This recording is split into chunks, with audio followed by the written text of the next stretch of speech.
Jumping in here to give you a quick warning. I did a very long introduction for this podcast. It's about 10 minutes, and the purpose was to give you insight, to give you context, to create meaning as to why this show is so important to me and why it was instrumental that I had TJ on the show, why I'm so committed to his philosophy, why I'm embodying his philosophy, why I'm introducing it into every aspect of my life. And so if you're not interested in that context and you want to skip through it, that's not an issue. Go ahead, skip to minute 10, and that should jump right in for you or in and around that area. Appreciate y'all. If you want the context into why I'm in Mexico, why I chose to work with TJ, the personal challenges that I'm dealing with, that I'm learning from, that I'm paying attention to, that I'm hoping as I work through them, I'll come out as an evolved version of myself, as a stronger version of myself, then give this a listen. Otherwise, you could skip to it's probably about a minute 11 at this point. Appreciate y'all either way and enjoy the show. What's up, y'all? Hoping to answer a ton of questions in this intro, provide some context to why I'm in Mexico, to what November was like launching my first book, because I got a lot of questions about that, and why I did this podcast, why I engaged the man that I did in training me for my physical body, but the extension of that being my mind, my body, my spirit, my emotions, and most importantly about how important it is to be conscious and open-minded to people's different state of being and their well-being, because I looked good on the outside in November. I did my best to put on a smile. I did my best to enjoy the experience as much as possible that was launching my first book, Man, You Know I Got You. But the truth of the reality is, when people would DM me and they said things like, hey, Jonathan, you must be having the time of your life now. You must be so proud. You must be so excited. This must be one of the best things that's ever happened to you. And the truth is that if my dad didn't fly in from Canada to Florida in November to be there for the book launch, to be there to support me, to be there to be as a pillar to lean on, I don't know if I would have made it through that month. The 2 weeks leading up to November, I had multiple panic attacks. I was on the phone with the insurance company for my travel insurance, asking them, hey, what's my coverage? Can I go to the hospital right now? I think I'm having a heart attack. I'm experiencing a ton of anxiety. I don't know what's wrong. My heart rate's through the roof. I feel all this dread. And over the course of those 2 weeks leading up to the book launch, like I said, experienced multiple panic attacks, a lot of anxiety. And the reason why was stemming from, I didn't feel prepared for the life that I had chosen. My physical vessel and my mindset wasn't prepared for the conditions that I put myself in, the environment that I put myself in. And that's why I engaged Tommy John. That's why I engaged Dr. Tommy, Dr. TJ. And we get into that on the show, a lot about healing, a lot about performance, a lot about what gets in the way of people's healing and performance, about how to create a stimulus greater than what caused the trauma in the first place, caused the injury in the first place, so that you can overcome the challenges you're experiencing. So, like I said, I went into November and I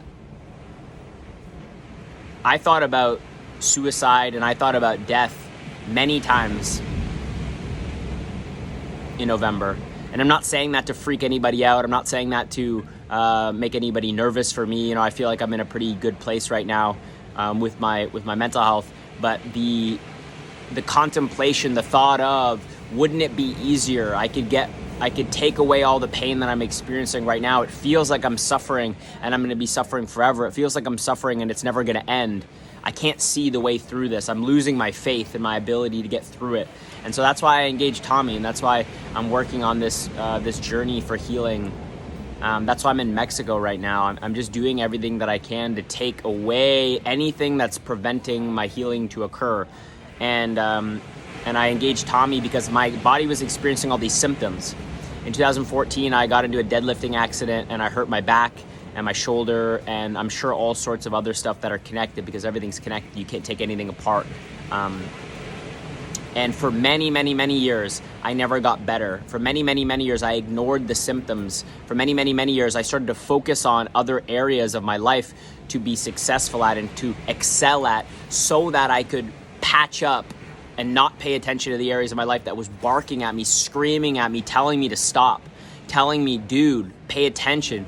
Dude, why aren't you devoting all of your time and attention to healing this, so that when you go into the other areas of your life, like your relationships, like your career, like all the things that you're excited about and that you say are important to you, like your purpose for helping people with their mental health, so that when you go back into those environments, you're actually able to thrive and be successful. And instead, I ignored everything that my body was telling me. And since 2014, I tweaked myself many, many times since then. I did look for solutions. I did try chiropractic and physiotherapy and massage and osteopath and acupuncture and different workout methodologies and different trainers, and I never found a lasting solution. I never found something that I was able to reconnect, mind-body connection, where I could run again and jump again and lift again and do these things that I used to fucking love as a young person and as an athlete. And so what I got to as a result of that was I was in Guatemala in 2021, this year, and there was a lot of chatter from my body telling me to stop, telling me to pay attention, telling me to listen, telling me to slow down, slow the fuck down, Jonathan. And I never did. I couldn't pull it off. I kept pushing myself. I kept trying to pretend it wasn't there. I didn't pay attention, and I wasn't telling myself the truth, right? The philosophy, and one of the big philosophies in Circle Up and in Man, You Know I Got You, is to meet yourself where you're at before you take yourself where you want to go. And I wasn't doing those things, and I wasn't practicing what I preach. I wasn't walking the talk. And what happened as a result of that is I got into another accident. So it wasn't just a minor tweak, or it wasn't just something small telling my body to pay attention. It was a major accident. It's a miracle that I'm alive. I'm very lucky to be alive right now. I did a cliff jump in Guatemala. And I tried to do a trick, a gymnastics move that I had done when my body was in perfect health, but now that I have all these challenges and at a height that I had never tried it before at, stupid, obviously, from my ego, obviously, not based off of the reality of the situation, which is you shouldn't do something like that under the circumstances, and given the context of the situation, it doesn't make any sense, and yet I did it anyway, and landed on my lower back on a 30-foot drop. Lucky to be alive. My body went into full shock, tensed up all my muscles around my abdomen to protect my spine, protect my back. I kind of wobbled my way out of the water, and eventually that night I called the ambulance because I couldn't stand, and was in the hospital for 2 days in Guatemala. And it's been over 4 months since that experience. And now today, when I move, when I do the training that we're about to talk about in this podcast with Tommy, my body tells me all sorts of things. It's telling me don't do that by giving me nausea, by having pressure in my ear and in my head and tons of headaches. And I can't move my head left and right. I can hardly move my back at all without pain. I don't want to hang out with people anymore because when I'm in a space with them, there's conversation happening and I need to turn my head, and all it does is create frustration and more tension. And so, the reason I did the intro the way that I did here was because you never really know what's going on with somebody just from the external world, just from what you see. And like I said, in November, when people thought I would have been the happiest I've ever been in my entire life, I was miserable and I was thinking about dying. And if my dad wasn't there, I don't know if I would have been able to make it through. He literally came to Florida, and we spent a moment in the hospital in the waiting room because I had a panic attack. And now it's over a month since then. And it's the reason I'm in Mexico. It's the reason why I'm choosing to do the things that I'm choosing to do and spend the majority of my day trying to move my body, trying to allow it and facilitate it to heal and let it do what it's supposed to do, and try to have faith that if I just keep doing these things, and keep believing in my body's infinite capacity to heal, at the expense and the sacrifice of everything else in my life. Literally, I'm not working, I'm not hanging out with people, I'm just focusing on healing. That's it. And so this podcast is 100% about listening to your body. It's about the infinite capacity for your body to heal. I just keep coming back to this conversation with Tommy. I've listened to his podcast for tens and tens and tens of hours to just saturate my mind with the philosophy that I can heal, that I can just, I can put myself in a position to heal. And so for those of you that are listening, that are experiencing frustration in your life, I totally get it. For those of you that are listening that are losing faith and hope that whatever your circumstances won't get better, whether it's your finances or it's your relationship or it's your body, I'm right on the court with you. I'm experiencing it with you, right alongside you. And this podcast is something that I will continue to come back to when I lose my faith, and come back to when I forget that I have the capacity to reverse everything that I've done in the past, and to set myself up to be stronger than I ever have, to set myself up to be more capable than I ever have, to be prepared for my environment, to love my life again, right? To love my life again, right? To make my life my medicine and to love my life again. That's really the goal and the ambition here. And so hopefully you find inspiration in the show. You find inspiration in TJ. I think he's a really positive role model in my life. And so I'm grateful for you, TJ. I'm grateful for the listeners for sticking around and enjoying this show, and looking forward to hearing what y'all get out of it. So without further ado, I'm going to bring you a man who has over 2 decades of experience in the training, performance, and healing industry. And he calls himself, a triple board certified human. And he's hilarious. He's candid. He's passionate, and he's on purpose of trying to help us be human again and to experience life to its fullest and to fly. And so I'm looking forward to flying again, looking forward to running again, jumping again. And I know that it's going to be potentially a very, very, very challenging path, but I think the obstacle is the way here, and the only way out is through. So I'm going straight through it. Appreciate y'all. Enjoy this episode. Hope it's inspirational for you, and I'll see you on the other side. I want to jump in here. This is the Circle Up podcast. TJ, welcome to the show. Of course, man. It's my pleasure. It's my pleasure. Absolutely. Happy to do this. And I wanted to start this off by just reading one of your Instagram posts, because oh shit, I think your Instagram is provocative. It's informative. It gets people fired up. And it's actually one thing you remind me of my best friend, is that he tends to trigger people. And sometimes people say that's actually a bad part of his character. But he always says, like, the fact that I trigger you says there's something to be learned from this exchange of energy. So I really admire that in you, where like every time I read your posts, I'm just like, damn, he's right.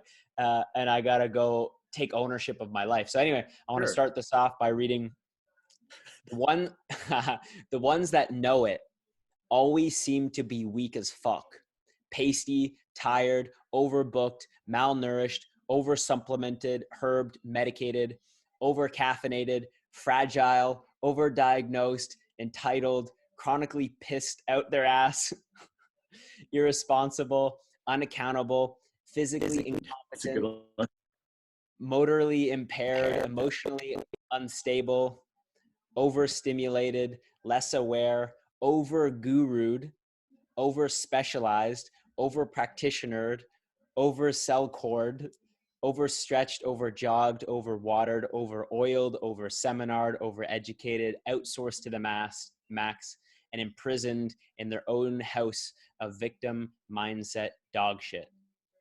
The ones that do it heal. And then you started off the caption, and this is how I wanted to kick off the show, is you say, 2 reasons you don't heal. 1, you didn't know you could. 2, you didn't want to. What do you mean by that? Yeah, and that's interesting, because those 2 things came to me in like a meditation. Those two, like I was literally sitting and pondering and things come in and it was, why do people not, and understand this, healing always happens. It's a constant beam of light forward.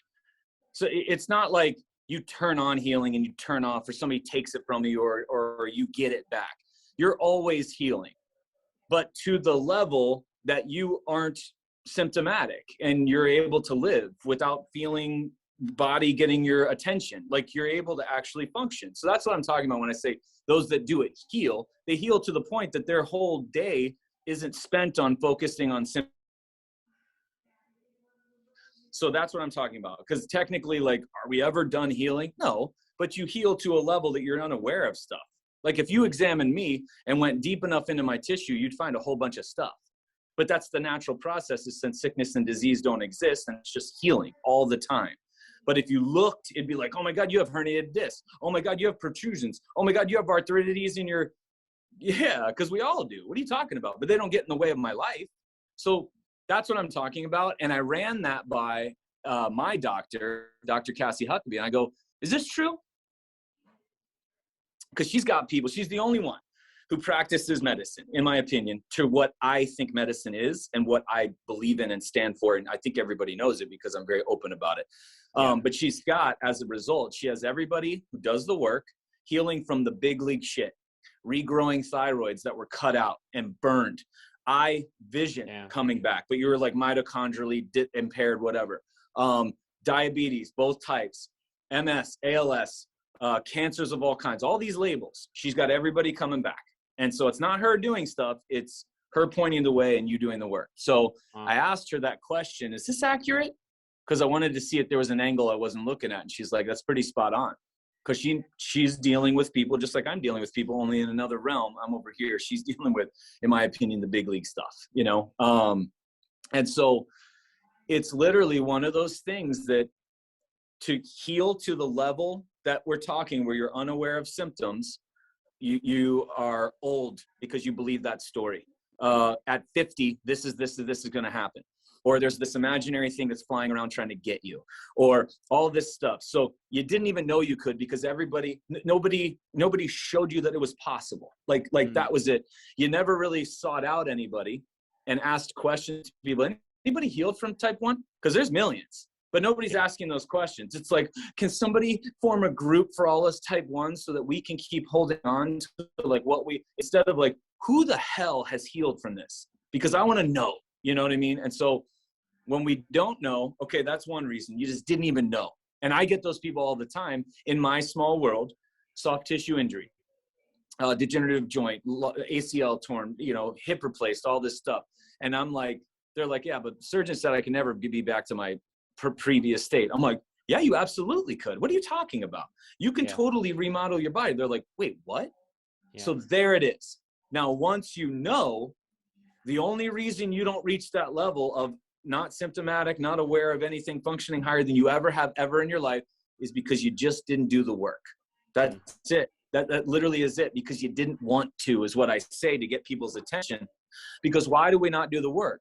Oh, because I have kids. No, you didn't want to. Oh, because it's expensive. No, you didn't want to. Oh, because my husband or my wife. No, because you didn't want, like, you can say all that because of the traumas of my mom. No, you didn't want to. Bottom line, and then you hear the story of those that want to. And who is it? It's the people making their own weights.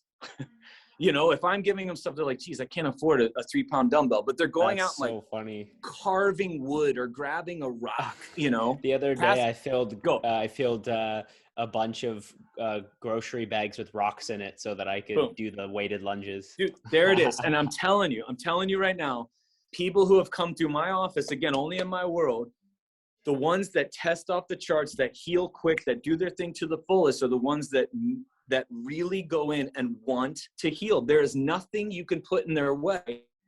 One of my questions for you is about that first element of you didn't know you could heal.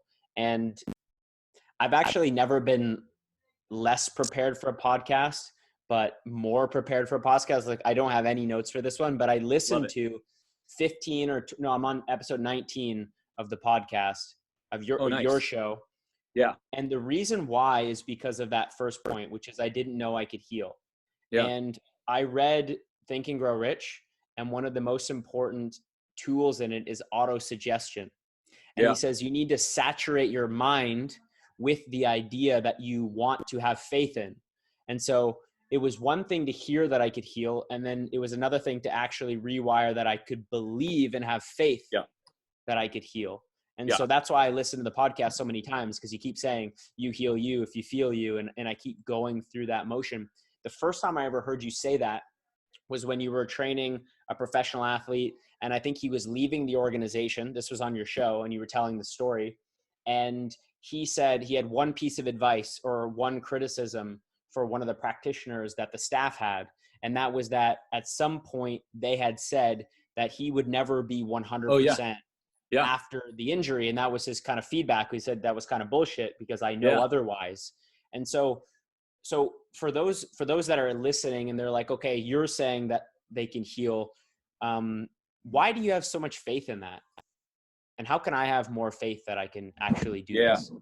So I just look around me. One, I just look at like a cut on my leg. I just cut myself. I was in Sedona and I walked into cactus in the dark. Yeah, stay with me. I walked into cactus in the dark. Nice. And I cut myself pretty bad. But I was trying to train my eyes and do this 4-mile hike back from this canyon in the dark. And so I was good. And then I just walked off trail and totally but nature goes not this way. And I was like, bah, okay, I got you. But when I got back to the hotel, I was checking my leg and bleeding had happened. Bleeding is a very beautiful thing. It flushes out bacteria that aren't supposed to get through the skin. And then this scab happened. And guess what? I had nothing to do with it. Man has not recreated the ability to heal a scab. Man can't do that. And so when we have all these things, I'm going to steal Dr. Cassie. And again, I quote her all the time because she's the only one with the big league stuff. We are not man-made. So that means that literally we've got things outside of man that anybody's ever going to tell you. So my faith in that is looking around me, seeing the cut on my leg, seeing food that I digest turn into tissue. Like, holy shit. And then literally even a salad and peanut butter sandwiches turn into feces. I mean, even just that process, right? Like an acne spot or a freckle or tears or fevers. Like these basics, dude, the fact, listen, like if I tapped on the inside of my elbow lightly for a year, by the end of the year, I would have a bone growth or a spur on the inside. Why? Because of this electrical response that the brain, that only we know is measured. I mean, it's probably more even quantum than this. The body will build up bone to protect against that outside element. Like, why do I have faith in this shit? But that would be a bone spur. Somebody would go into a doctor's office and they'd be like, oh, you're unlucky, or how unfortunate you are.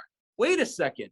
That's healthy bone built in a place that's not supposed to be because force is entering it there. How about you put it through the long parts of bones? Then maybe osteoporosis isn't real. Hell yeah. Like, here we go. So again, all these things going on, acid stomach, like body telling me, damn, I don't have enough acid. My acids are thrown. I need stomach acid to even take my antibiotics that I don't believe in if somebody's taking them. So that's where I'm like blown away, is watching this in me and then looking out and going and watching pelicans surf the waves and seeing the intelligence in like pelicans knowing to surf the waves. Or a cat. I said this in a podcast yesterday. A cat will lay in the sun until about 10 a.m. and then they move to the shade. Holy shit. How do they know that? So there's just so much intelligence and beauty and wonder and awe in nothing we'll ever be able to touch as man. We don't have a freaking any idea. Science will never catch up to the potential of man. They limit it down. They're trying to reduce it down. And in the way, they get in the way. We don't science up. We don't level up. I have so much faith in it. One, because I look at the little things going on around me all the time. Two, I've healed from stuff, from pretty major shit. I had a tumor in my shoulder. It was a lymphatic stuck lymph. Well, if you go back in my history, I mean, goddamn, I was on, it's just all this stuff. But there was these expressions of this stuff. I had an infection, a life-threatening infection from an MRI given to me by doctors. The body did the right thing by infecting me, by creating a fever and pus and white blood cells. Like, it did such a good job of getting my attention. I went to the hospital, they flushed me out, and then they put IV antibiotics in me for a month. So it's like, wow, medicine saved your life. No, medicine caused the whole condition in the first place, which wasn't a cause. It was my inability to adapt to their, so it's not they caused it. I just couldn't adapt to the level I could have. Had I known now, I'm calling Dr. Cassie and we're getting it fixed up. Full body infection. They've been doing this, exploded appendix. You need surgery. Really? Historically, people have been handling this naturally all over the place. So I just ask those questions because I see the potential of me. I see what I've done, and I'm like, what else do people do? Again, even a woman who can create and grow a human, a perfect human being, a human, like that woman had nothing to do with it, meaning she didn't orchestrate it. She didn't think through all the steps of taking you through the pharyngeals and breaking up the cells from 2 cells to all. She didn't do any of that. She just nourished herself and lived healthfully like we're all supposed to anyway. Only now she's growing a human, which will just happen automatically. So that force and that power is always inside of us. It's not given to us. It's not accessed by a hack. It's not freedom when we get a card or something like that. It's inside every single one of us. And so everything that I do throughout my day is in honor and respect and gratitude for that power.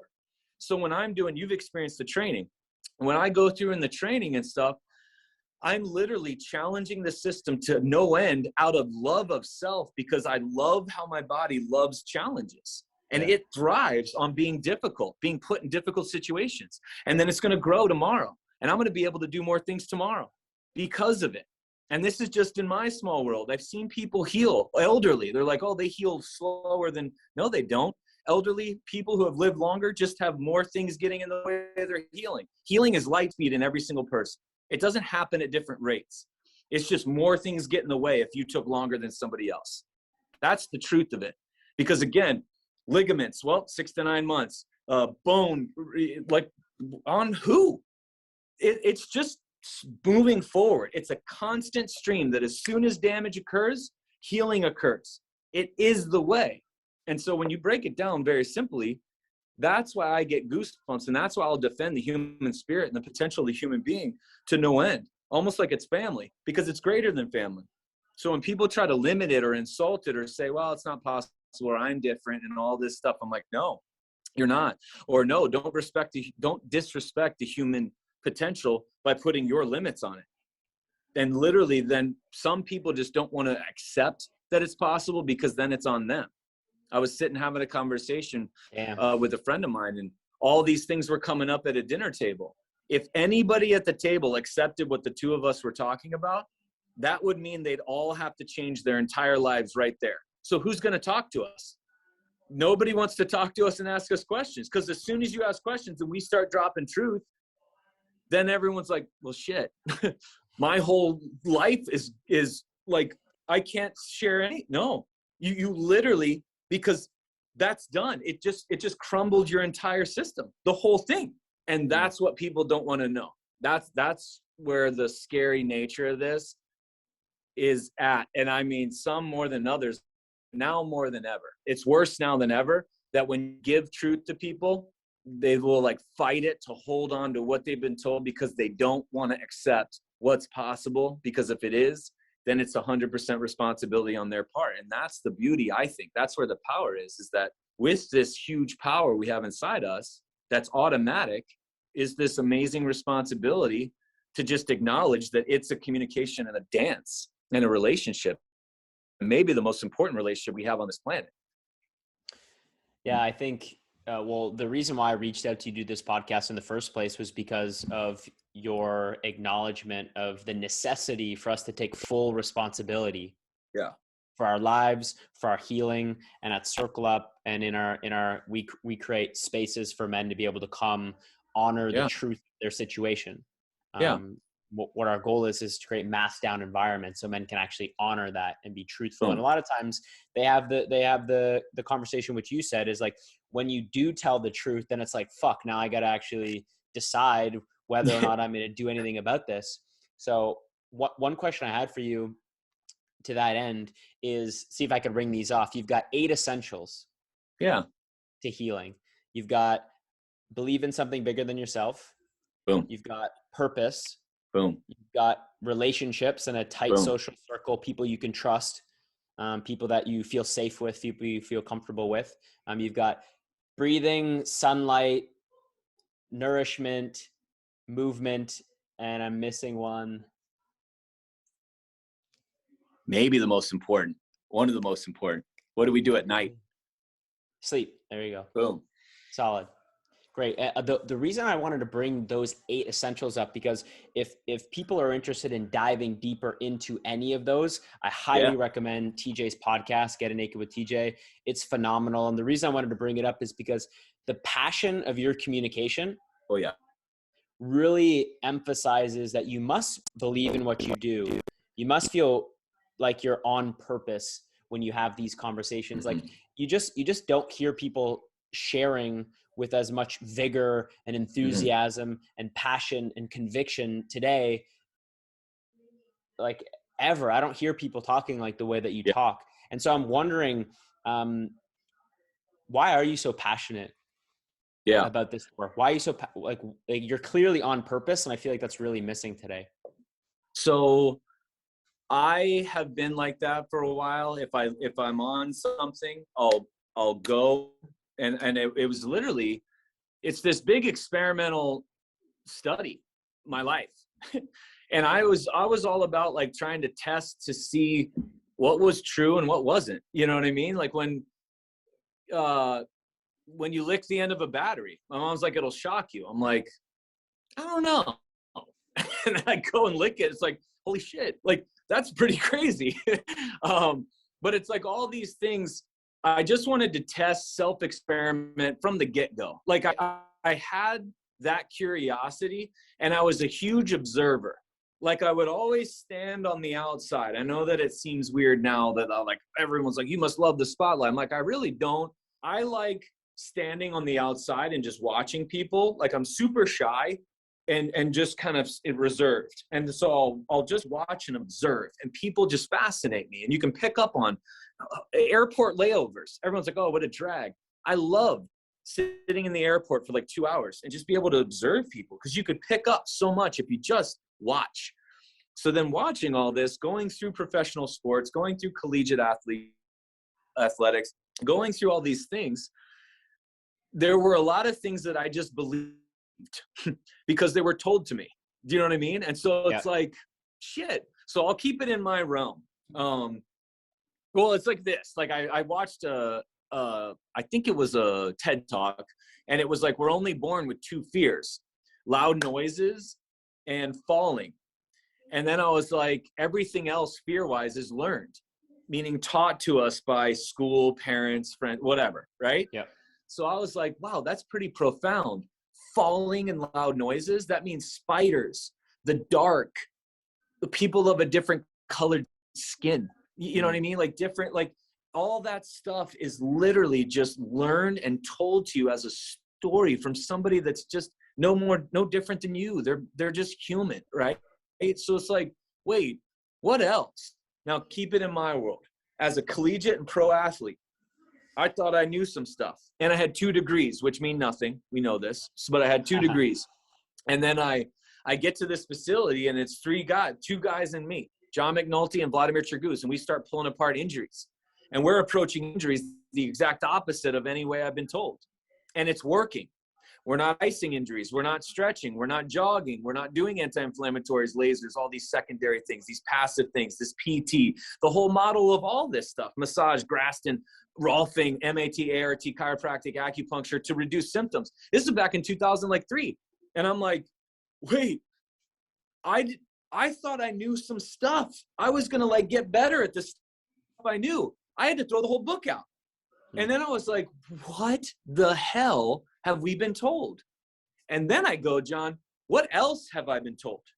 that I just believed. Sure. Because in my world, a swollen ankle is like a tumor. Do you know what I mean? It's like an expression. So I look at it like, God damn, you've got some stuff.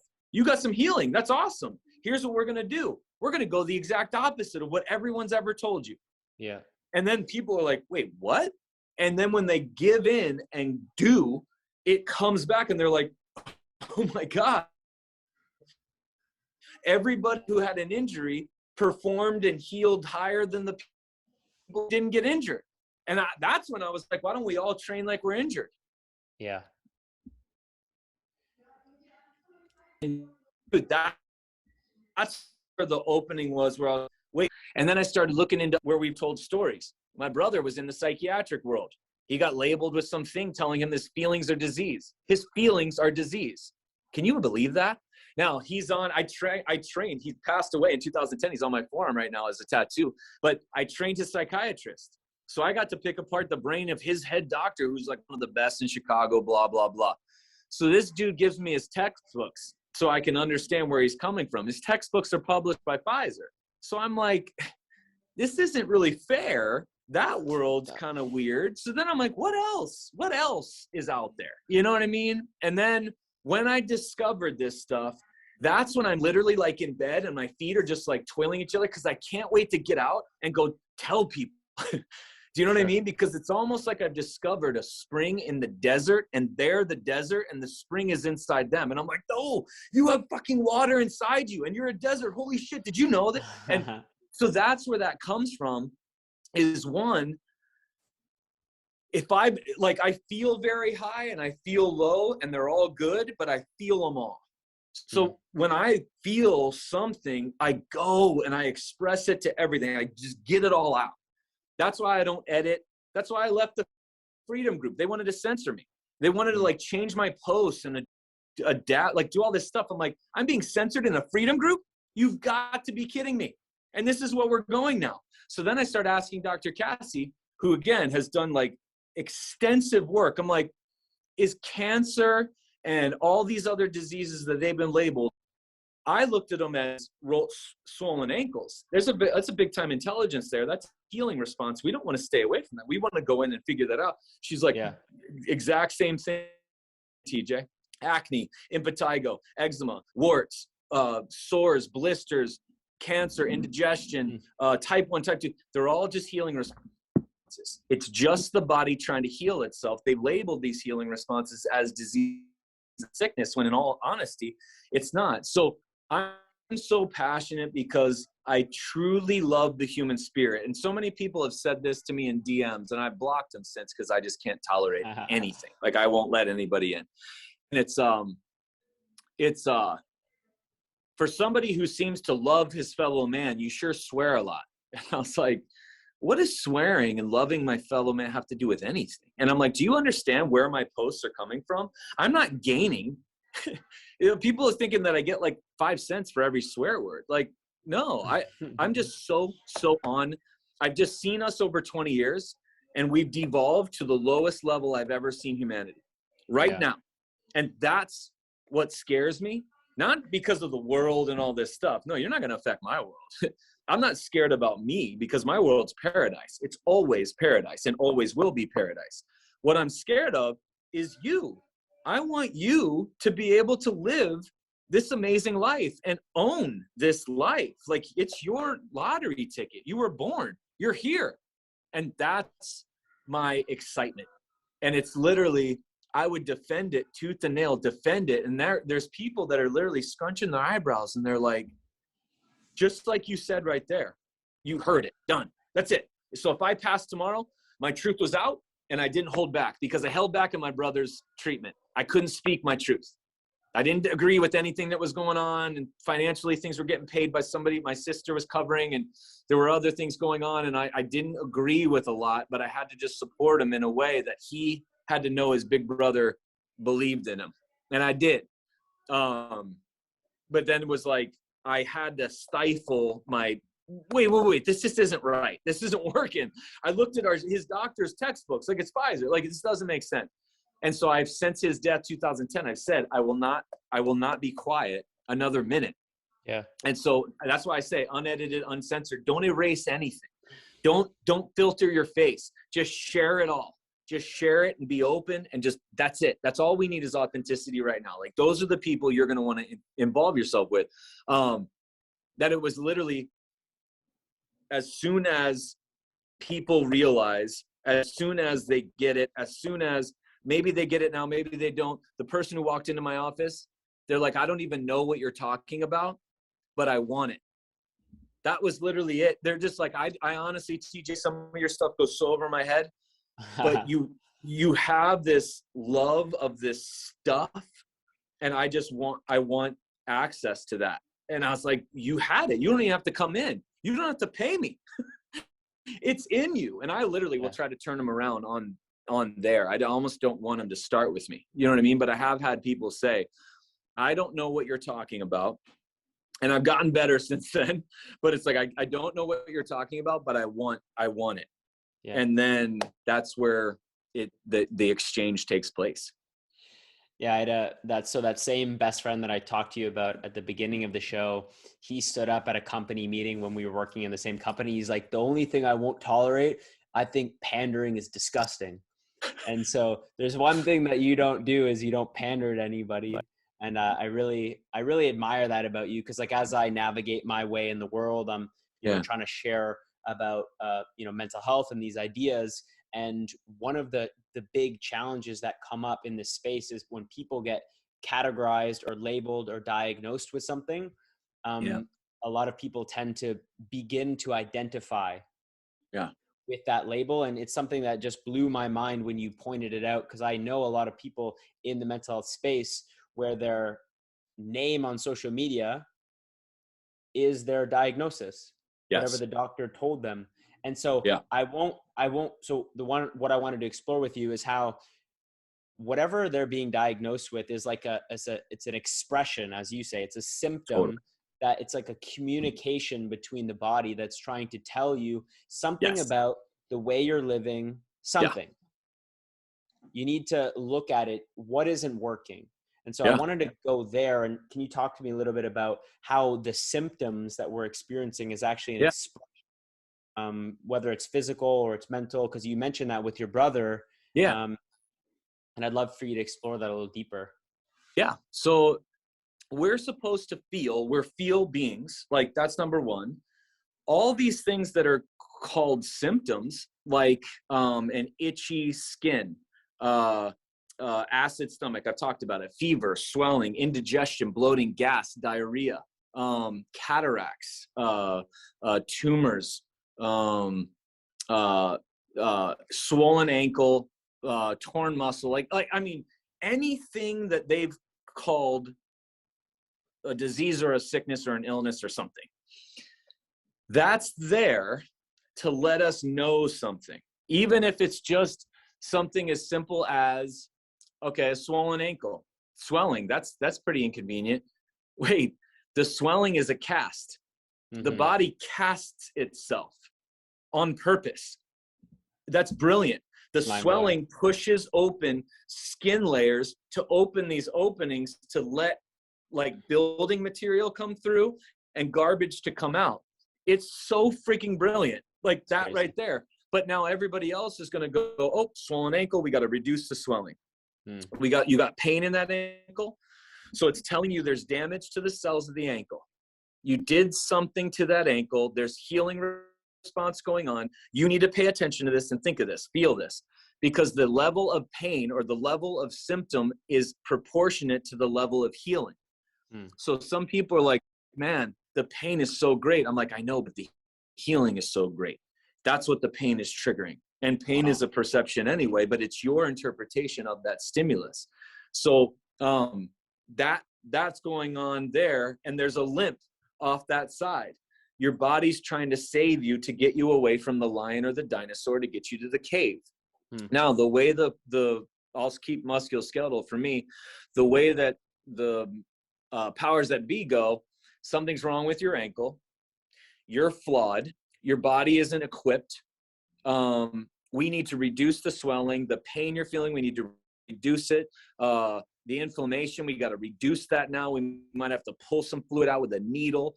We're going to give you a boot, and we're going to protect it and wrap it up. We're going to have you ice it so you don't feel it, and so that you slow the blood flow to that area, because blood, that's a bad thing. And it's all these things, drugs and all this stuff. And it's like, wait, but you never were allowed to feel that scenario. And the feeling is this. Now, what the brain just did, it got you attention to knowing that you weren't prepared for your environment, prepared to be able to handle curbs, or getting up off the toilet, or picking up a grocery bag. It's like these basic things that the body is just saying, you are not ready for this. So now we go ahead and we look at this swollen ankle, because there's a feel to it, there's a temperature to it, there's a sensation with it, there's a swell, there's like a vibration to it, and there's a visual to it, and then all the other senses. And you're supposed to look at it and feel it and acknowledge it and thank it and get in tune with what's going on. And then, you know this because we've talked about this, you start moving it, and you start connecting your mind to that tissue, to that area. And you start bringing awareness to it to acknowledge, okay, I neglected this area for the environment I wanted to be in. Now we're going to bring it back. And it's connected, the ankle connected to the knee, connected to the hips, to the spine, to the other hip, to the other knee, to the other foot, to the shoulders, to the hands, to the elbows. Like everything's all connected. So we got to do it all to everything. And we got to see, how is the ankle involved in my hands? What do they have to do with it? And you got to sync it all up. And then you got to know that your cravings are going to change. Your body, when it's dialed in, might want foods that carry more nourishment, that feed connective tissue. You might, and not to doubt any cravings, but you start shifting, because that's going to change too. All systems are going to shift. Hormones are going to shift to force growth. Your sleep changes might happen. Your body might get lethargic and slow down and moody. But then we look at all those things as, oh my God, that's bad, that's bad, that's bad. We got to take stuff to stay at work. I got to take stuff to elevate my mood. I got to take stuff so that I can keep up with my wife who doesn't understand. Or my husband. It's like, wait, this whole thing is just, it's a player to the rolled ankle. How long is it going to take? Does the body care? It doesn't care. It might take 17 days. It might take 2 days. It might take 3 months. But the thing is, we look at this healing response as a nuisance to our schedules, and some of them are so bad that it's like, man, I can't get out of bed. Looks like you're going to be an infant for a while. Could you imagine the infant being like, yeah, I'd love to get out of this damn bed. Like, what a nuisance this is. And it's like, no, you just worked yourself down to being in an infant status. So now take anything, anywhere else. Everything always had a preceding moment. I'll keep it in my world for now, and then I'll go to further. So, walking and turned and cut, or skiing, and the ACL exploded. And then I would go into that person and I would start asking questions. Was there ever any symptoms or pain or some sort of awareness or feel around that leg? Well, yeah, I had like a tight ankle and Achilles pain for like 4 years. Oh, and what'd you do for it? Oh, I took drugs, I iced it, I stretched it, I did all these things. Okay, you passively, okay. So the body was trying to warn you at that point. And then all of a sudden you kept it in the... I've tried to get your attention with this pain in your Achilles. I've tried to let you know. I've even tried to let you know in dreams, because I guarantee you dreamt about a healing response to that leg, or a story about that leg. I guarantee you, because that always happens. The body will get to you, will tell you, it'll give you instructions, but we neglected it. We have a torn ACL. So let's take it a step further. Somebody presents with a growth in their stomach, and it's like, oh, genetics, oh, unlucky, oh, and it's like, wait a second. You take that person's case, you talk to them, and it's like, well, I had acid reflux for like 13 years, and I was on Tums per the doctor's orders, or I was on, I had diarrhea for however long. And it's like, what the hell? So the body, through these uncomfortable means, was trying to let this person know it needed to pay attention to it. It needed to assess. Just like that ankle, I didn't leave out nutrition. I didn't leave out belief. I didn't leave out purpose. I didn't leave out the people you surround yourself with. I didn't leave out sleep, natural light, nourishment. We already said in movement. I didn't leave any of that out. So if it's a stomach thing, you don't leave any of that out either. And now let's go to mental health, right? There's not a day that goes by that I'm not angry, depressed, sad, lost. Not one day. I feel that at least once a day. Sometimes strong, sometimes not. But then on the flip side, I feel love. I feel excitement. I feel jubilation. I feel horny. I feel like all these things throughout the day, right? That's the spectrum that we're supposed to. So again, wow, I just got down. What was I thinking about?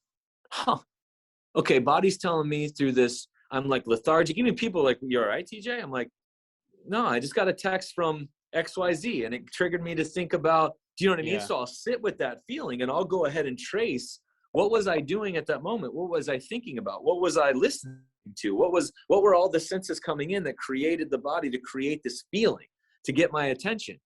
I'm not going to go take a pill or hide it, or even go throw up positive affirmations. I'm going to literally sit and be like, why do I feel like this? Holy shit. And then go with that, go into it and sit with it. On any level of the spectrum, you know, because it's all there for our guide. I always say, like, symptoms are guides. It's a conversation. And we should be so lucky that the body is equipped this way, that if it wasn't, we literally would all of a sudden be walking and something would happen. and it would just take, and we just end and be like, oh, that sucks. But we have these feelings where it's like on those stories where it's like, oh, person had emergency, this, totally dead. But you go into their story and you start talking. The body was talking for 25 years. Yeah. And that person by choice, and that's cool, just didn't listen. And that's cool too. You know, it's okay. Or they listened to what their capacity was, and that's fine. But I'm trying to like give people the option, like, no, we are so dialed in and equipped that everything we need is there. It's already there. And the more in tune, it's never wrong. You're never flawed. You don't ever attack yourself. It doesn't make mistakes. There's no mistakes. I asked Cassie flat out, and I keep quoting her because she's a credentialed person that is proving these things that I was just feeling. And it's just like, is there ever, if you were making a dictionary, would the words sickness and disease even be in your dictionary? She's like, no, because it's not what we've been told they are. And we need to pull back. Even the word medicine has such an awful attachment to it. Like, that's why she says your life is your medicine. So me walking, us talking right now is medicine. There's every inch of my life is medicine, because I'm not going to do something toxic. Like, I'm not going to add in something. Am I perfect? Like, something goes in, like, oh, fuck, I totally responded in a way I shouldn't have. God damn it. But like, that is, oh, pizza's toxic. My goddamn mouth.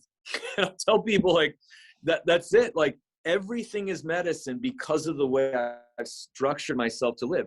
You're going to live forever. That's not the point. That's not what we're talking about. It's living high. It's living on your own terms. It's being able to calmly sit in the face of adversity and make a clear decision based on your values and your beliefs and what's important to you. And that's where I think, considering the climate going on now, there's a lot of us that have made these years, this last year and a half, our best ever. Yeah, I like the no toxic pizza in my mouth. It reminds me of when you say there's a happy donut's better than a sad salad. That's it. I wanted to make sure that I touched on these 2 points, because first of all, the reason I wanted to do this podcast with you is because I think every single person should listen to your podcast.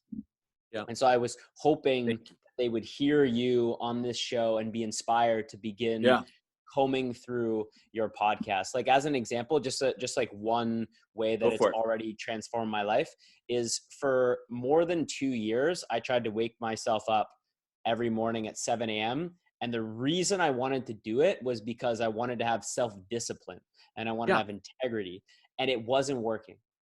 And I listened to your podcast a couple times, and I got to the podcast about sunlight. Yeah. And ever since that day, every day I've woken up at 7 a.m. because my reason changed. And Right. so if you're looking for a good reason to heal, check out Dr. Chami John's podcast, check out TJ's podcast, because you will be inspired. You will find new reasons. And so that was one of the reasons that I wanted to do this show, was so that people would be turned on to your work, turned on to your Instagram. Talk to me about the lion in the room, because you did a podcast about meditation and about how we're living sympathetic dominant lives. And I think you did such a great job of explaining how important it is for us to be in a parasympathetic response and the difference between the two of them. And so do you mind just sharing that briefly of Sure. what the difference is and why we live sympathetic dominant lives and what we can do to be more parasympathetic dominant? Yeah.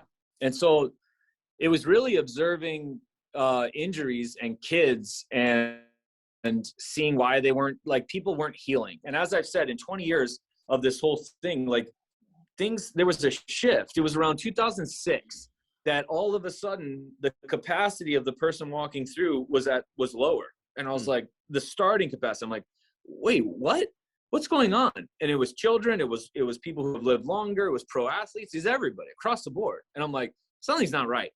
And from that moment, it just dove down, down, down. And so I was like, okay, what are some of the causes of this? And we're in an automated society. We're in an instant gratification society. Everything is digital, is virtual. There's no connection anymore. So I started to just look at all this stuff. And even in me, I'm going to celebrate in November it was 2015. Nope, it was 2014. November 13th, 2014. 8 years of meditation. Nice. Because I saw a woman who was coming into me training for tennis elbow, and what I would do is check their spine chiropractically. If it was shifted because of nerve impulse not getting to body, I would go ahead and make a suggestion called an adjustment. Yep. She ended up working with me, elbow cleared in 3 months, which is easy. Like injuries are easy, but to maintain that was going to be the challenge for her, because she's now operating at a level that's so high. She has to keep this going. And then she stayed with me for 6 months because I moved. At the 5-month mark, she started to become clear chiropractically, where she didn't need anything. There was no reason to adjust her. Believe it or not, that's like the point of care. Just like a dentist, you're supposed to find nothing. So she was coming in and she was clear and clear and clear. It was Monday, Wednesday, Friday, Monday, Wednesday, Friday, Monday, Wednesday, Friday. And I'm like, holy shit. Then all of a sudden, on a Monday morning, she needed 3 segments. The body had shifted itself and pulled 3 segments out to shuttle energy somewhere else in the nervous system. I'm like, what happened to you? So I started asking questions about physical, chemical, emotional stressors over the weekend, because those are the simplest 3 that you can kind of go into. Physical, any new falls, any new events? Did you run a half marathon or something that I didn't know about? Nope. Did you sit in a car for 22 hours? No, nothing new inputted physically. Chemical, drugs, pharmaceuticals, weed, shrooms, alcohol, anything chemical. What was the chemical? It's all, the body's everything all the time, but I'm just trying to make it simple for her. Yep. She's like, TJ, nothing. And then I go, emotional questions. Those are relationship questions, right? And it's relationships with objects too. You could have a relationship with your television, or you could have a relationship with, it's your connection to everything. So sure. She's like, my boys are good, my friend's good, but my husband and I got in a fight, and divorce was the first time it was ever brought up. And I was like, holy shit. So that was a bomb inside her body that created an emotional, a thought and a feeling, changed the physiology in her body because of the sympathetic state she was in, because that to her was a lion entering the room. Meaning, we're designed that when a lion enters the room, the sympathetic part of the nervous system shuts down healing, shuts down digestion, and sends everything to the muscles, dilates the pupils, adrenaline, you spike so you can fight that freaking lion, kill it and eat it, or you run from it. And so for her, that was a lion. Now, what happened was, in my opinion, she never dealt with the lion, because then she didn't carry on and have a conversation with her husband to try to process, so it said speak lion.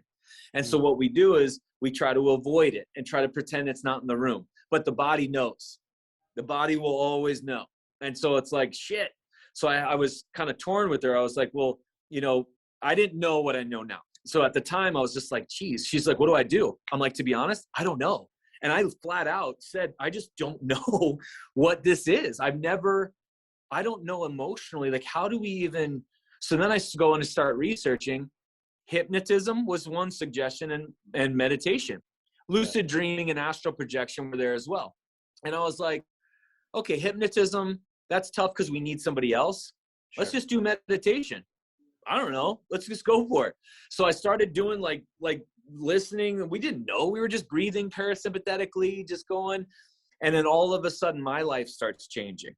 And all these things start to become clear, and a lot of things start to shift. And I'm like, holy shit, this is crazy.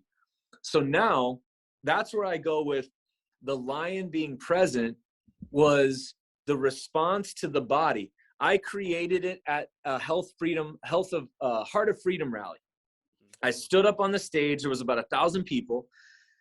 And I put a lion in the room because I wanted to prove what happens when you hear a story and your thoughts turn into feelings. So I put a lion in the room, meaning I went ahead and I asked in the middle of nowhere, and they didn't know I was going to do this. I go, I'm going to pick apart every other person. We're going to go in the first 2 rows. Every other person's going to come up for 10 seconds and it's going to dance to a random song played by the DJ. Played by the sound guy, and you're just going to dance. We're going to start with you, and we're just going to go around, and everyone's like, fucking jackass. I mean, everyone's freaking out, right? And so I literally stop, and I'm like, I'm just kidding. Sweaty right now. Yeah, and like everyone is. How many of you feel sick to your stomach? There was one girl. How many of you feel like a blood pressure spike? Like you don't feel good. Your pupils you're out of breath. You just had a sympathetic response to a story. I didn't share truth because it wasn't going to happen. I shared a story, and it was a lie. And so my story, your response to it, you interpreted it as a lion. Well, because the lion present, the body's designed to fight the lion, but it's not designed to fight cancer or what was labeled as cancer and the lion. It has to be one or the other at certain times because of the design of the body. It'll go ahead and save somebody from the lion, and then when we get to the cave, it'll go ahead and focus on digestion and immune function and all these other things. So, but what we've done as society is, I told a story that was a lie. We have stories all over Instagram that are lies, that create lions. Girls aren't worth anything. They're ugly. They're fat. Their body shape is different. I mean, females are attacked like no other. It's unbelievable, like what's happening. The narrative going on, virology, contagion. I mean, all these things, right? That you get older, that you have to, once you turn 50, this is, I mean, everything on television, it's just this big story, you know? And so we've been told these stories. Our phones create a lion, so to speak, because we have all these responses to these lions in our lives. So it's a lion always present. That means we're sympathetic, wanting to fight the lion all the time, but that's not the design. The design is to take it out in this short burst and then retreat or go feast on that carcass and wear the teeth around your neck and go do these things because you conquered it. Now we're bringing the lion back to the cave. Here's the thing, right? Now we're bringing the lion back to the cave in the form of a phone. And what do I mean to that? Even if you just watch kitty videos, kittens are the shit. Even if you watch kitty videos, the 4000K or 4K screen is sending impulses through the eyes that are triggering a sympathetic response. So even you and I right now having this beautiful discussion, we are going through that right now. Sure. But we're choosing to do it on purpose. We're making the call, and we're going to go ahead, and when we get done with this, I'm going to jump into an infrared sauna, and I'm going to go shower and crush a food and watch a sunset. Like that's so this is where we have kids, we have us, we have all these signs. I mean, I can't even listen to radio anymore. it's like ads and it's literally like just advertisements, all this shit to scare you, to sell you, to even have you get all worked up sexually. Like it's all this stuff, like just constantly ramp, the light entering our eyes, the bits of information, the stories, the people. You could even feel the people you're next to. So we have lions all over the place. And so now here's the balance. It's not that we want to be all parasympathetic, because there is a time to fight. And there is a time to ramp up. Dude, when you and I are going to train, we want to ramp up. We breathe through the nose to keep the system calm so we can ramp it up longer and harder. You know what I mean? Like that's the balance there. But we go hard in that moment. And then when we're done with that moment, we don't go right to our phone or right to we bring it down. And so it should be this up, this down, this up, this down. And in my opinion, the healing response is greater than the trauma.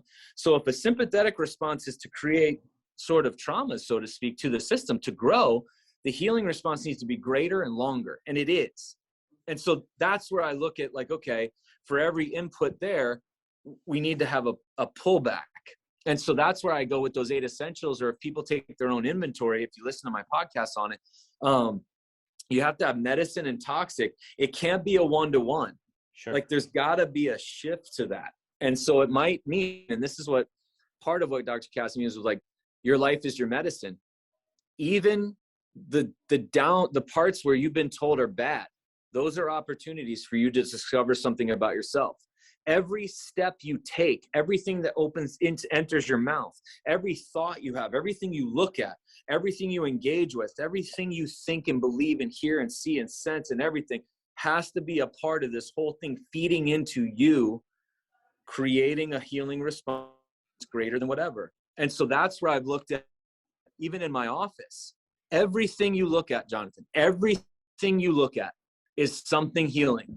It's nature, a charcoal drawing I did of my brother, a picture of a lion, a book that's talking about potential, or Bruce Lipton's book, plants. There's sensory stuff like smell, Palo Santo and sage. Sometimes we have candy there because candy's the shit. We've got a fountain over there that you can hear. There's salt lamps everywhere. 40 right? salt lamps. So it's like, so that's the thing. There's not one thing other than maybe the waves of the EMF, but fuck that. I transmute those things. Like they don't have power. Like I got them. You know what I mean? Like that's the thing. And then if I had music, it'd be tunes. It'd be good sounding too. So like every inch of my life is that. And then when I go out, I don't hang out with people that don't best serve me, or we serve each other. I cannot spend time with you because I'm so protective of myself. Not protective that I want to like soften myself, but I'd rather be in nature sitting at the beach than spending 2 hours at a party. I really don't care what people are talking about real estate and sports. You know, I don't care anymore. It's just not important to me. So that's where the simplest way to do this. And one of my clients was a construction guy, owned his own company in Illinois. And he was driving to a job site and he noticed his breath had shifted. And he was sympathetic, like whatever. I think it was like an ex-wife type thing. But he noticed, and he's just like, fuck, like he couldn't get out of it. And he's like playing different music and he's doing all this stuff. And he's just like, holy shit, I can't break this. And his next thing would go to the job site.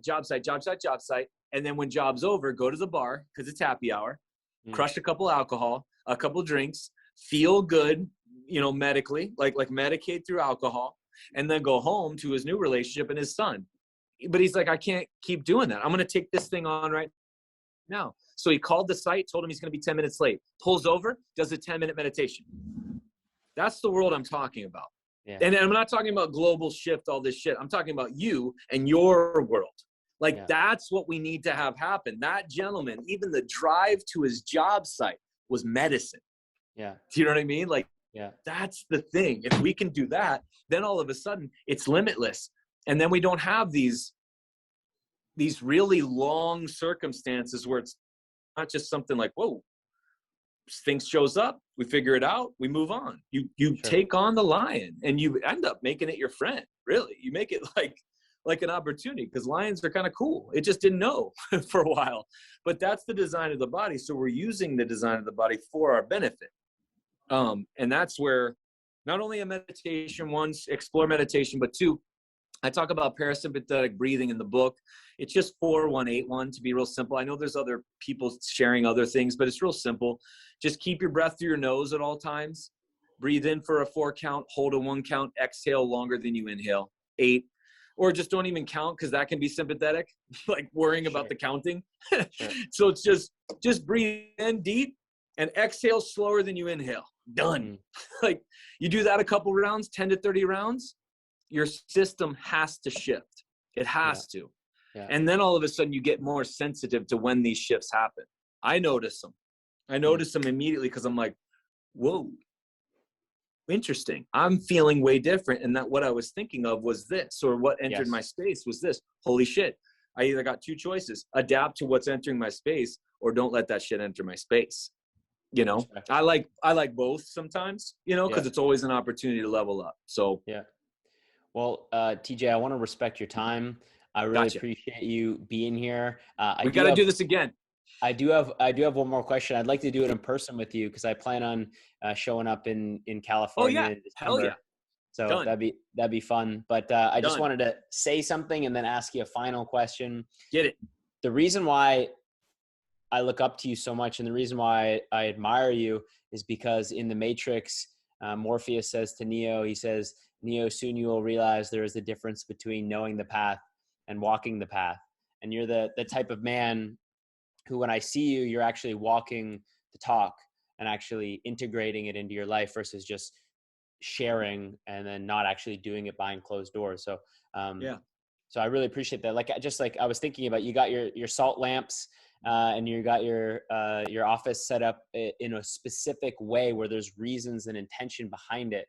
And so although the lion may be present with us having this conversation, you're still doing everything possible to make sure that you're taking care of it. I mean, you got a fucking samurai sword. So even if the lion does show up, you're ready to go. Let's go. Dude, I appreciate that, man. Thank you. You got it, dude. The last question that I wanted to share is how to actually level up, because you know, this athlete said the number one thing that I disagreed with is that this lady told me that I couldn't be 100% after an injury. And you talk about how you need to create a stimulus greater than what caused the injury. And I'm looking at my own body and I'm like, okay, well, I tweaked that and I tweaked this and this one was kind of major and then that one was kind of major. And you're saying that, Jonathan, you actually can heal, but you need to break those memories, break that quote unquote PSD that the body has tracked. So for those listening that have had emotional traumas or physical traumas, what do you mean by you need to create a stimulus greater than what the injury was? Yeah, good question. So let's take like a car accident or stepping off a curb. Like imagine the last time you got injured and what did your face look like? What were your emotions like? It was like, oh. I mean, it's like this bomb that goes off and everything has an emotion to it. So let's go with everything. Like we're going to deal with everything all the time. So whatever that bomb was, you need to amplify your, because all that was a stimulus. Something, it was an input. You interpreted that input how you did. Some people get injured, they're like, sweet. I mean, literally, they're just like, all right. Like some people have channeled it to where the perception of it is totally different. So your input was that. And you can remember whatever it was, the divorce, the time your wife said, I'm leaving. Or your day your brother died. I got mine, right? I remember what that was. Other things that come in that are just inputs that we perceive them. Okay. Now let's keep it in mind. Let's go training wise. We need to push the body in a way that it brings effort through the intention greater than what that day was. And you might not even remember some of the days because some of it's just like, I don't even remember most of this stuff. And it's cool, but the body does because it's imprinted on the nervous system as PTSD, right?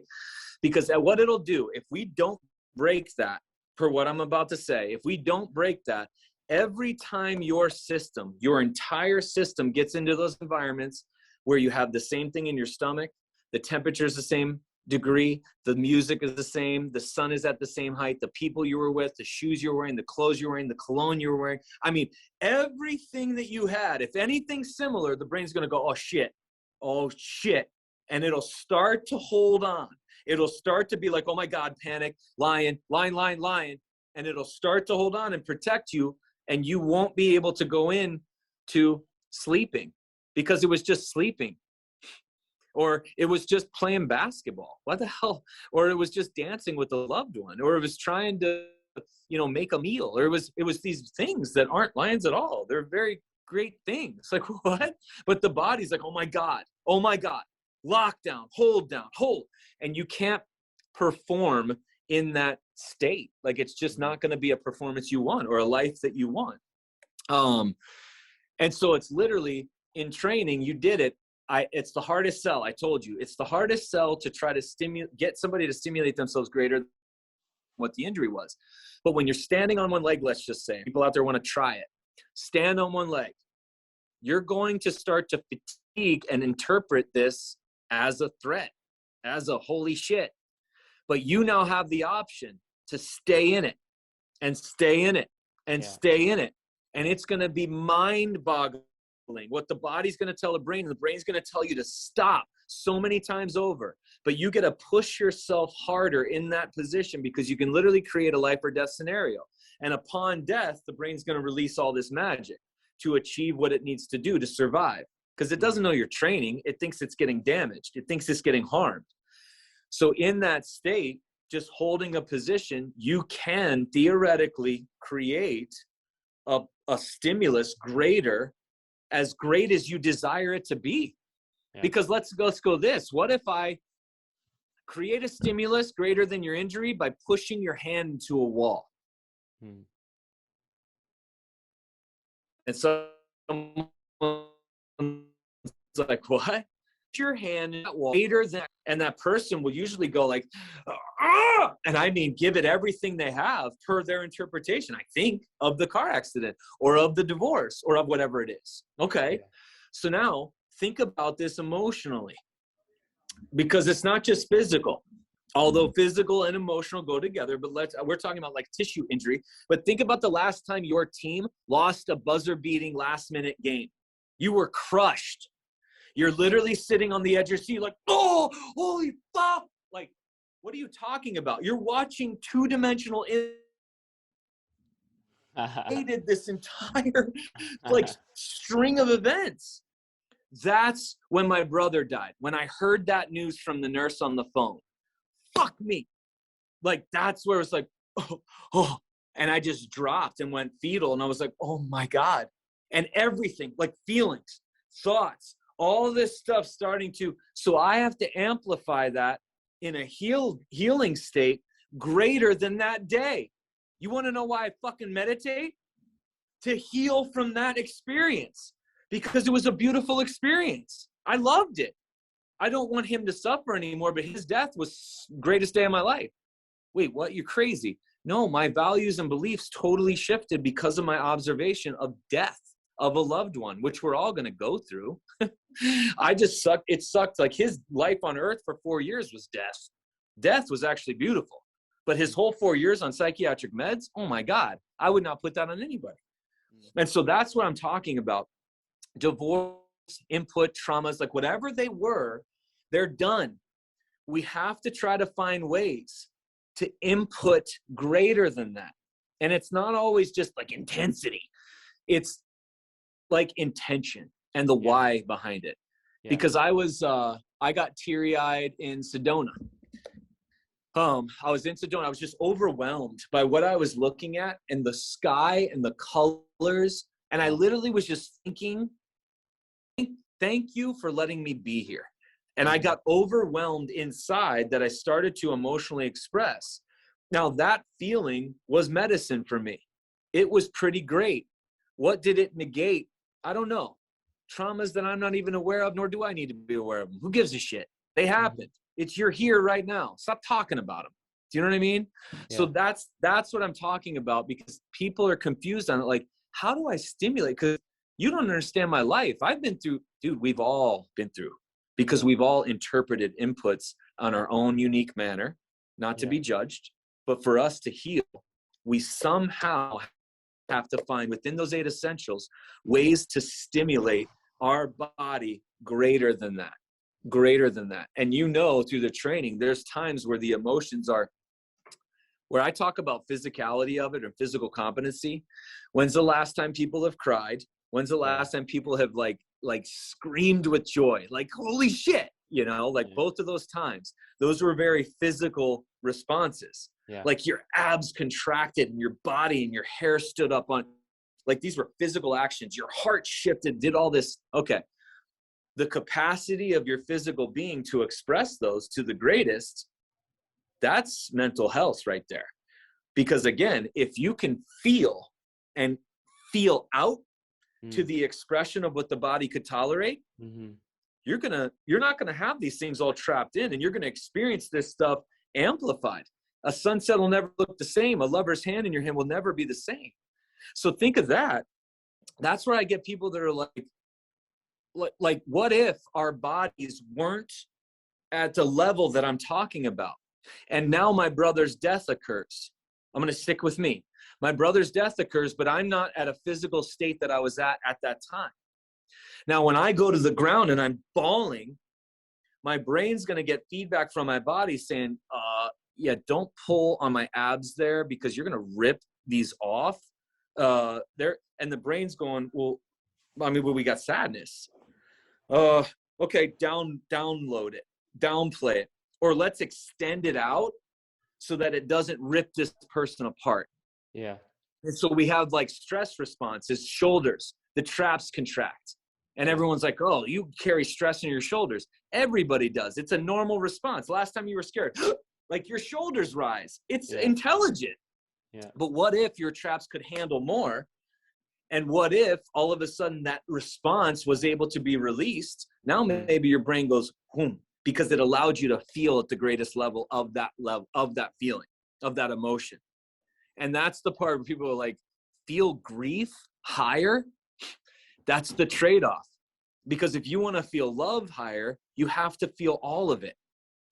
But that's the beauty. That's why we're here.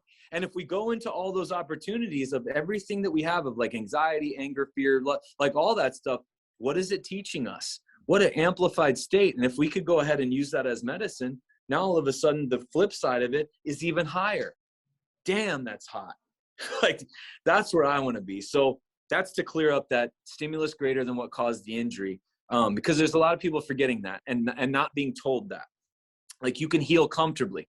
I've never seen that ever, ever, ever. I don't know where that happens. I think that's another design of another human being being born right now. But until that day comes where, natural development and growth is comfortable, I'm gonna stick with, what we've done so far. What's working. That's it. That gives me that's a beautiful place to end it off. It gives me faith that the fact that I'm tight and sore and feeling very challenged after the last couple of days of my training, that I'm moving in the right direction. So yes, absolutely. I'm gonna keep feeling so I can keep healing. And for those that are interested in learning more about TJ, you can find his podcast, Getting Naked with TJ. Again, obviously very provocative, but just like inspiring. And I sent your podcast to my mom. I sent your podcast to my friend Princey, and she said, awesome. This guy sounds very candid, and that's exactly who you are in people's eyes. So you can find his podcast, Getting Naked with TJ, on Spotify. Follow him on Instagram. Without a shadow of a doubt, he will light up your day. It's funny. I don't even have to go looking for your posts anymore because Instagram just serves me what I want right there, first thing in the morning. Love it. I appreciate you for everything you do. I'm looking forward to more training together and more conversations like this, and just to give you a hug and see you in person. What's up? This is The Other Side. Damn, I'm fired up. I'm about to head to the beach here and do some one-legged leg raises. and some crawl progressions and some lunges and some floating in the ocean, all with the intention, all with the purpose of loving my body, listening to my body, challenging my body, and knowing that through that stimulus, through that intention, I'm gonna break down the challenges that I've put in myself through the trauma that I've experienced as a result of really just poor judgment and bad decision making, and eventually come out on the other side on top of it, and knowing that the obstacle is the way in this case. So I move my spine and I experience nausea. I want to throw up, and I feel dizzy, and it really is the only way. Is not moving isn't working, and moving creates a lot of discomfort, and so I need to move enough so as to convince myself that it's okay to move, and that's what I'm gonna go do. So for those of you that have questions for TJ, his Instagram is a great resource. If you have questions, you could email him, go to his website, Dr. Tommy John, and he will reply to your email. My recommendation is to do a session with him. Right? That session will include physical movement. He will challenge you. He will not accept your excuses. And he will ask you the same that he's asked me, which is to pay attention, to listen. What is your body trying to communicate to you, and how can you honor that? So appreciate y'all tuning in here. If you liked some of the ideas from the show, you know where to find TJ. All of the links for TJ's Instagram, TJ's website, TJ's YouTube is available in the show notes. If you like this show, if you like the ideas presented in this show, then please share it, subscribe to the show, share it with a friend that you feel would love to learn something about their body, something about their mind, something about their spirit. Maybe you were inspired by the 8 essentials. You could take a look at those 8 essentials. Maybe you want to share that with your partner so you could take a look at them together and be accountable together on this new path that you're taking. And ultimately, I just want to throw it back one last time to TJ. Hey, brother, I know I may not be the perfect client or the best client, but I'm definitely fucking committed. And I appreciate and honor and respect your time and the dedication in your craft and your commitment to helping us and helping people, and your commitment to human beings thriving and feeling good and feeling strong. And I don't feel perfect, and I am in a lot of pain, and it's not progressing instantaneously as I'd like to. I'm sure there's things that I can't see that are changing that I should be more grateful for, but ultimately at the end of the day, I have faith in simplicity, consistency, intention. I'm going to keep doing it. I'm going to keep doing it. I'm going to keep doing it. I'm going to keep being honest with myself. I'm going to keep honoring the truth. And I wouldn't have this faith, this desire, this commitment if it wasn't for who you are as a man, and who you are as a man for myself, but also a role model for others. So much love to you, man. To everybody else, this is Jonathan Andrews. Till next time, don't man up, circle up.